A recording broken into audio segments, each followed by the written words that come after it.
The story begins with a shot of a besieged city, characterized by its burning buildings set against a dark backdrop. Crowds of people panic and scream as they try to escape from the enemy forces wreaking havoc amongst the innocent civilians. We get a glimpse of the enemy ship, known as the Cosmic Fortress Shred Skull. The leader, called the Break-Up-King, seems to enjoy watching this world in despair. But at this very moment, a team of 5 heroes gather together to thwart his plans. The leader of the team, Red, proceeds to call upon the powers of the Kizuna beasts, which causes a massive beam of energy to break through the sky. This eventually leads to the formation of 5 beast robots, after which the heroes activate a bond merger. What follows is an impressive formation which leads to each of the robots merging together to form an overpowered fighter known as the Maximum Kizuna Kaiser. Red summons the great bond sword from the heavens and prepares for combat. The Maximum Kaiser charges at the enemy, dodging lasers and beams in a thrilling sequence. It is able to land a devastating blow on the Cosmic Fortress, but not without getting hit by a counterattack. The other Rangers are now unable to operate the Maximum Kaiser, leaving Red as their last remaining hope. He bids his teammates farewell, after which he enters the fortress and comes face to face with the Break-Up-King. The villain mocks our hero, but he remains focused as he charges at the Break-Up-King with a flaming fist, characterizing his bond with his teammates. An intense display follows as the Break-Up-King launches a multitude of laser beams at Red. Even so, our hero is able to land a deciding blow on his opponent, causing the entire fortress to blow up from the recoil. With this, the Break-Up-King is defeated, but at the cost of Red's life, much to the dismay of his team. Red is not too bothered, as he trusts his team to keep their world safe even without him. He relives his precious memories as he passes on to the afterlife, but abruptly lands on a rock and finds himself in an unknown world. We suddenly move to 6 months later, as a couple of warriors find themselves mismatched against a golem inside a mansion. Unable to keep up, they surrender rather timidly, which disappoints the owner of the golem, a fallen aristocrat named Yidra. She mocks the warriors, which leads to an unsightly exchange of words. Yidra orders her golem to escort the warriors outside, after which she takes a look at her father's portrait, promising to return to the position of a royal scepter. Yidra's butler informs her of another adventurer, although she doesn't seem too hopeful about it.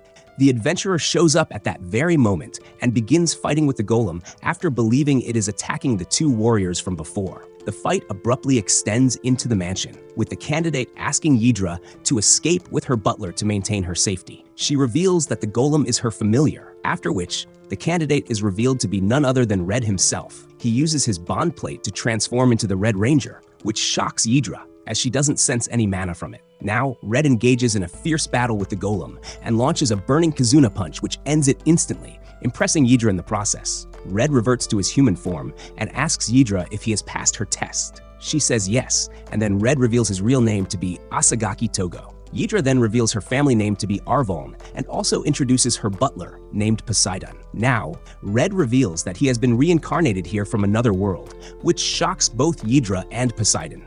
The Mage Girl states that there have been instances of people like Red before, with some even claiming that the hero who sealed away the Demon Queen had come from another world. Yidra isn't impressed by the excessive red all over our hero, but she moves on to explaining his job, which is to collect mana metal from the Wakenark ruins. Poseidon explains mana metal as crystallized forms of mana, which flows along the ley lines. There is no explanation as to what causes the crystallization, which is why Yidra wants to study the mana metal and present her findings to the royal family. She believes this is her duty, as she comes from a family of archmages. Impressed by her words, our hero instantly transforms and summons a turbo huddle, which allows him to carry Yidra as they fly towards the Wakenark ruins. After hilariously crashing against some monsters on the way, Red enters the dungeon, even as Yidra reprimands him for his behavior. The duo is attacked by some monsters, but Red is able to take all of them down with his impressive weapons. Yidra is shocked to see how powerful his suit is, but our hero compares these beasts to cannon fodder.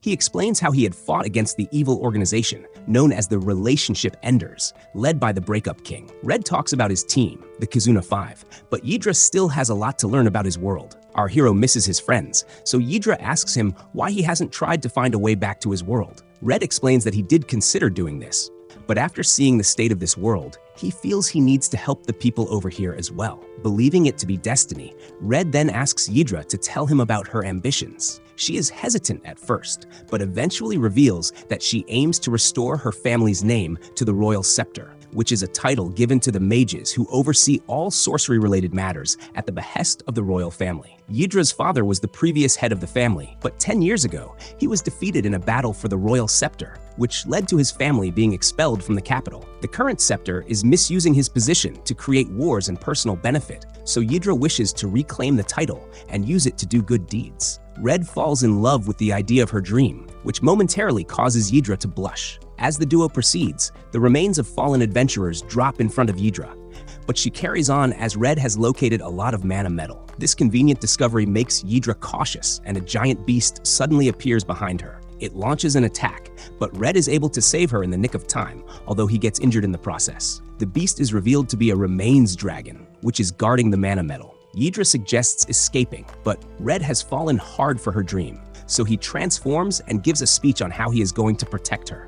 He then uses his turbo huddle to fly and also counters the dragon's fire blasts. Red feels he should use his ultimate move now, but he can't do it without a strong bond of friendship. Ydra is unsure if she can help, but Red reveals that he made her share her dream with him for this very reason. Ydra eventually agrees, and then Red forms the Maximum Kizuna Kaiser with her. This overwhelms the mage girl, but Red explains how this robot is formed via the power of friendship. The Maximum Kaiser faces off against the Remains Dragon, but the battle seems to be going against our hero's favor. Red feels 2 people aren't enough to power a suit that requires 5 friends, but he holds Ydra close to his body in order to generate some genuine emotions from her. With that, the Maximum Kizuna Blaster is activated, and Red is able to decimate the Remains Dragon with just 1 strike. Later, at the Adventurers Guild, Red asks Ydra about her research, but she states that she wishes to make a party with him so that she can study his powers. She also promises to use her learnings to create a new kind of magic, which can send Red back home, which makes our hero overjoyed. He believes he has been sent here just to meet Ydra, which makes her a bit flustered as her entire face turns red.